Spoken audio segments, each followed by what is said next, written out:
Hello students, இன்னைக்கு நம்ம வீடியோல என்ன பார்க்க போறோம்னா இங்கிலீஷ் ஷார்ட் ஹேண்ட்ல சாப்டர் 22 the halving principle. அதாவது இதுல ரெண்டு செக்ஷன் இருக்கு. இப்போ நம்ம பார்க்க போறது செக்ஷன் 1. halvingனா என்னன்னா பாதின்னு அர்த்தம். ஒரு ஸ்ட்ரோக்கோட லெந்த்ல பாதி லெந்த் எழுதணும்னா அதான் halving principle. அப்படி பாதி லெந்த் எழுதுனீங்கன்னா என்ன சவுண்ட் வரும்னா டி ஆர் டி சவுண்ட் வரும். அதாவது இப்போ ஒரு ஸ்ட்ரோக் பி இப்படி போடுமா, இதுக்கு பாதி. இப்போ இந்த ஸ்ட்ரோக்குக்கு எண்டிங்ல இப்படி பாதியா இப்படி ஹால் பண்ணி எதுனா இதுக்கு எண்டிங்ல டி ஆர் டின்னு சவுண்ட் வரும். இது என்னன்னு டீட்டெயிலாக இந்த சாப்டர்ல பார்க்கலாம். First rule, light stroke without final hook or joined diphthong when alone are held for the light sound T. அதாவது லைட் ஸ்ட்ரோக் தனியா வந்து பின்னாடி ஜாயின்ட் டிப்தாங்கோ ஃபைனல் ஹூக்கோ இருக்கக்கூடாது. அப்படி தனியா வந்தா அதை ஹால் பண்ணி ஆகும்போது அதுக்கு வந்து இட்டு சவுண்ட் வரும், அதாவது டி சவுண்ட். அதாவது என்னன்னா லைட் ஸ்ட்ரோக் மட்டும் தனியா வந்து ஃபைனலா சவுண்ட் இட்டுன்னு முடிஞ்சா அதை ஹால் பண்ணி எழுதலாம். ஓகேங்களா? இப்போ எப்படின்னா இப்போ பேட் பாருங்க, லைட் ஸ்ட்ரோக் பி வந்திருக்கு, இட்டுன்னு முடியுது, டீயும் லைட் ஸ்ட்ரோக் தான். So light stroke light sound கேட்குது. ஸோ பேட் எப்படி ஆனா அதை பாதியாக ஆகணும் ஹால் பண்ணி பேட். இப்போ நம்ம பி வந்து இப்படி போடுவோம், ஒரு பாதி தான் ஆகணும் bat. Apt light stroke light sound வருது, இட்டு சவுண்ட் வருது. A P T apt. Note என்ன ஆல் பண்ணி ஆகணும் நோட். இது லார்ஜ், இது பெரிய எண், இதோட அதாவது இது சின்னதாக ஆகணும். ஓகேங்களா? Note N O it note. Not not. Light L light stroke T light sound. ஓகேங்களா? ஸோ எப்படி ஆகுனா லைட் எல் சின்னதாக ஆகணும் light. Fight F light stroke T light sound. Fight spelling எல்லாம் பார்க்கக்கூடாது, நமக்கு என்ன சவுண்ட் கேட்குதோ அது மட்டும் தான். இப்போ லைட்டுக்கு எல் ஐ டிப்தாங் கேட்கும், T F I diphthong T. Met met. Tight T I T T light stroke T இட்டு வருது, அதுவும் லைட் சவுண்டு. ஓகேங்களா?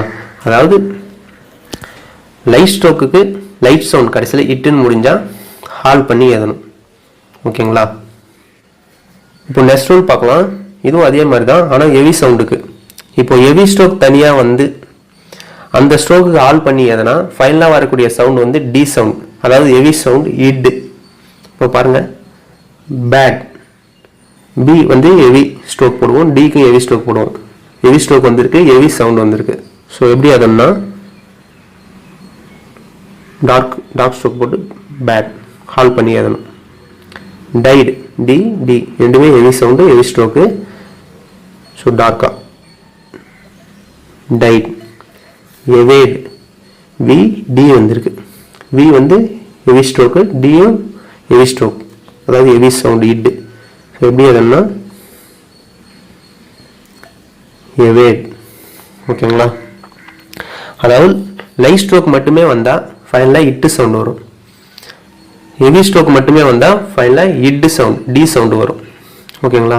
இப்போ அதுவே காம்பினேஷனில் வந்தால் ஒரு லைட் ஸ்ட்ரோக்கு ஹெவி சவுண்டு அந்த மாதிரி காம்பினேஷனில் வந்தால் எப்படி அதனாலும் பார்க்கலாம். இப்போ ஃபேட் எஃப் லைட் ஸ்ட்ரோக்கு இட்டு வந்திருக்கு, லைட் சவுண்டு. ஸோ இதுக்கு வந்து ஹால் பண்ணி எதுவும் ஃபேட். ஓகேங்களா? இப்போ fat F light stroke T வந்து ஹெவி சவுண்ட் வந்திருக்கு. இது எப்படி என்ன ஃபுல்லாக தான் ஆகணும், ஃபுல் ஸ்ட்ரோக் போட்டு தான் ஆகணும், இதை ஹால் பண்ணி ஆகக்கூடாது. ஃபேட். லெட் எல் வந்து லைட் ஸ்ட்ரோக்கு, டியும் லைட் ஸ்ட்ரோக். ஓகேங்களா? ஸோ ஹால் பண்ணி ஏதலாம் let. Led L light stroke, D வந்து ஹெவி சவுண்ட் இட், ஃபுல்லாக தான் ஆகணும் led. Pat P light stroke, T light stroke. So halve பண்ணி எழுதலாம் pat. Bad P light stroke, D வந்து ஹெவி சவுண்டு இட். ஸோ ஃபுல்லாக தான் ஏறணும். பேட். ஓகேங்களா. காம்பினேஷனில் வரும்போது அது வந்து ஃபுல்லாக தான் ஏறணும். லைட் ஸ்ட்ரோக் மட்டுமே தனியாக வந்தால் இட்டு சவுண்ட் எழுதலாம். அதுமாரி ஹெவி ஸ்ட்ரோக் மட்டுமே வந்தால் இட்டு சவுண்ட் எழுதலாம். ஓகேவா. அதே மாதிரி bat. Bad B T, bat B T, கடைசியில் இட்டு வந்து லைட் ஸ்ட்ரோக்கு, பி வந்து ஹெவி. ஸோ ஃபுல்லாக தான் ஏறணும். Bat B. எவேட் இதை பார்த்தது தான் எவேட். ஓட் பி பாருங்க ஹெவி, டி வந்து லைட்டு. ஓட் ஃபுல்லாக தான் ஏறணும். காம்பினேஷன் வந்து இருக்கு இல்லையா, அதனால. நெக்ஸ்ட் ரூல் பார்க்கலாம். In words of more than one syllable, a stroke may be halved for either T or D. One சிலபிளுக்கு மேலே 2 or 3 சிலபிள் வந்தால் அதுக்கு வந்து இட்டு ஆர் இட்டு ரெண்டு சவுண்டுக்குமே ஹால்வ் பண்ணலாம். இப்போ எப்படின்னா ரேபிட் அப்படின்னா ரேபிட், ரேபிட், ரேபிட் ரெண்டுத்துக்கும் ஒரே மாதிரி தான் ஸ்ட்ரோக் வர மாதிரி தெரியும். அது ஒரு சென்டென்ஸில் இதில் எது ஷூட் ஆகுமோ அது எதுங்க. ஓகேங்களா. Debate D bet, dubbed dubbed. Next rule பார்க்கலாம். A stroke having a final hook or a joint diphthong may be halved for either T or D. ஒரு ஸ்ட்ரோக் எண்டில் ஹூக்கோ ஆர் ஜாயிண்ட் டிப்தாங்கோ வந்ததுன்னா டீக்கும் ஹால்வ் பண்ணலாம், டிக்கும் ஹால்வ் பண்ணலாம்.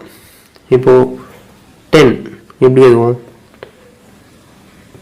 10 இப்படி எதுவுமா, இது டென்ட் ஆர் டென்ட், இது ரெண்டுத்துக்கு ஒரே ஸ்ட்ரோக் தான், சின்னதான் டென்ட். இது எது ஷூட் ஆகுமோ அதை நம்ம வந்து டிரான்ஸ்கிரிப்ஷனில் எழுதணும். டென்ட் டென்ட், ஜாயிண்ட் ஜாயிண்ட் ரெண்டுத்துக்கும் ஒரே ஸ்ட்ரோக் தான்.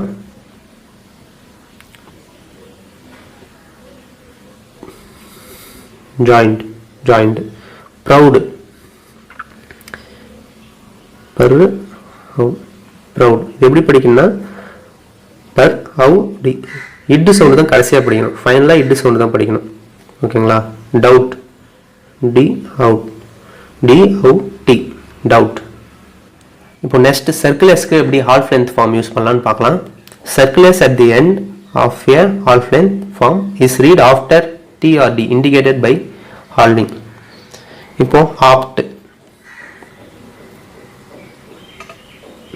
ஆப்ட் இப்படி எதுவுமா, ஆப்ட்ஸ் அப்படி வந்தா இப்படி எதுவும் ஆப்ஸ் ஹால் பண்ணி எதுவும். ஓகேங்களா. இப்போ இந்த எஸ் சவுண்ட் வந்து கடைசியாக தான் படிக்கணும். இட்டு இட்டு தான் கடைசியாக படிக்கணும். அது வந்து எஸ் வரலன்னா இட்டு படிக்கலாம்.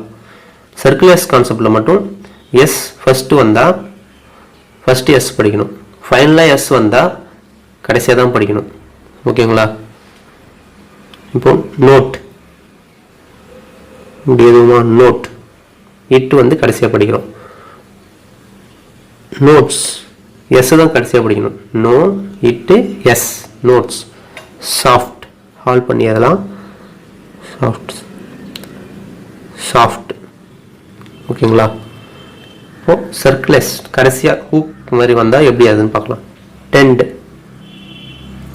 டென்ட் இப்படி எதுவுமா, டென்ட்ஸ் அப்படின்னா எஸ் போட்டுடணும். Tents. Lens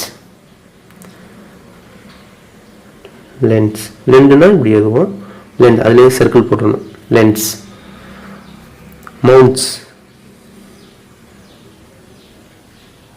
mounts S mounts.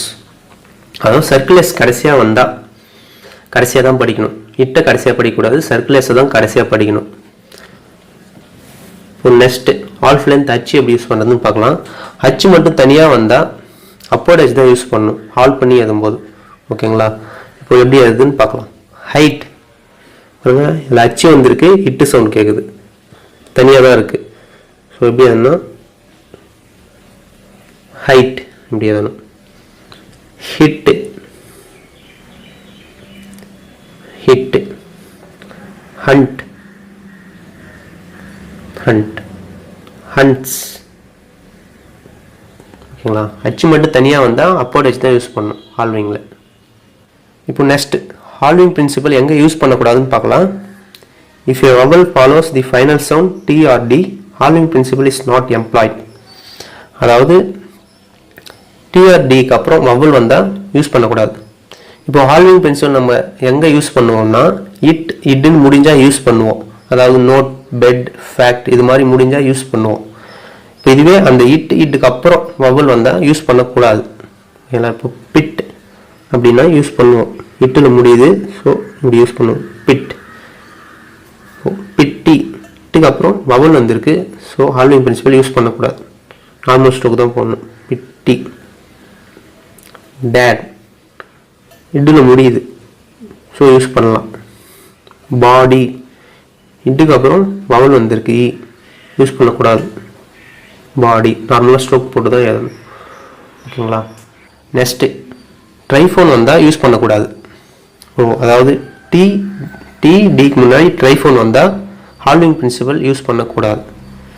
Fight use பண்ணலாம், டிப்தாங் வருது, ஃபைட். ஓகேங்களா? ஃபயட், ஐஏ, ட்ரைஃபோன் வந்திருக்கு, இங்கே வந்து யூஸ் பண்ணக்கூடாது, ஃபுல் ஃபார்ம் தான் போடணும். ஓகேங்களா? ஃபயட். Next where distinction is required, halving principle not employed. அதாவது ஒரு டிஃப்ரெண்டான வேர்டு வந்தால் ஹால்விங் பிரின்சிபல் யூஸ் பண்ணக்கூடாது. இப்போது சீக்ரெட் அப்படின்னா யூஸ் பண்ணலாம், கண்டுபிடிக்கலாம். சீக்ரெட்னா இப்படி எதனா கண்டுபிடிக்கலாம். சேக்கர்ட், இதுக்கு வந்து யூஸ் பண்ணக்கூடாது, ஃபுல் ஃபார்ம் தான் எழுதணும். சேக்கர்ட். ஓகேங்களா? ஹாட்லி, இதுக்கு யூஸ் பண்ணலாம், hardly. Hotel, hotel full form தான் வேணும். ஒரு டிஃப்ரெண்டான வேர்டு வரும்போது ஃபுல் ஃபார்ம் தான் வேணும், அதுக்கு ஹால்விங் பிரின்சிபல் யூஸ் பண்ணக்கூடாது.